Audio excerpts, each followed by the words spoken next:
Hi, I'm Matt from Wex Photographic, and today I'll be showing you the two different types of lenses that are available for your DSLR or compact system camera. Lenses can be grouped into a number of different categories, but all lenses are either prime lenses or zoom lenses.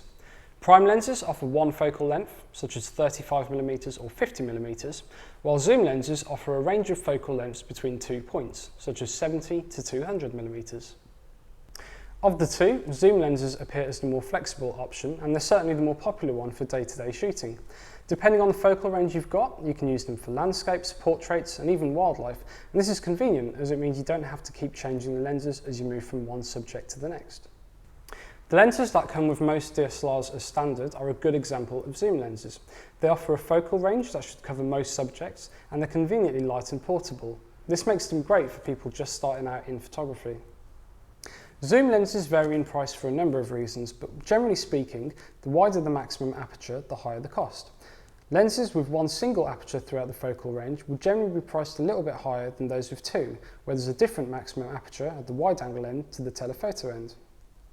You can check this by looking at the numbers after the focal length on your lens. One number indicates a constant aperture throughout the focal range, while two numbers show that the lens will offer a different maximum aperture at either end, gradually changing in between the two. So what's the appeal of prime lenses? Prime lenses are optimised for only one focal length, so they can offer much higher image quality than zoom lenses. At the professional end of the market, this difference might be harder to spot, although it is more noticeable elsewhere.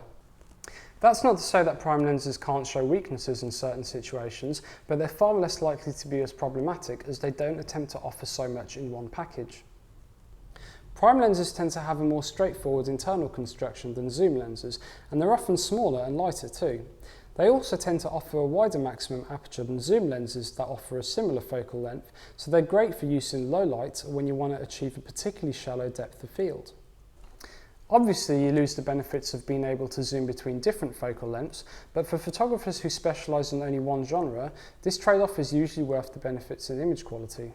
Portrait photographers, for example, who only tend to use one particular focal length, will often favour a high-quality wide prime lens, as this perfectly suits the style of photography that they're shooting. It's also worth remembering that specialist lenses, such as tilt and shift lenses and macro lenses, are also prime lenses, as these are only designed for one purpose rather than to cover a range of scenarios. So how do you pick the right lens?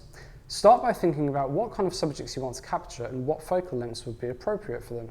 The wider the spread of subjects that you want to photograph, the higher the chance that you could do with a zoom lens, although if you only want to specialise in one area, go for a prime. Next, have a look at the options available and see if there's one that fits your budget. If you find one outside of your budget that you like, check to see if there isn't one of a similar focal length but with a different aperture, as this might be cheaper.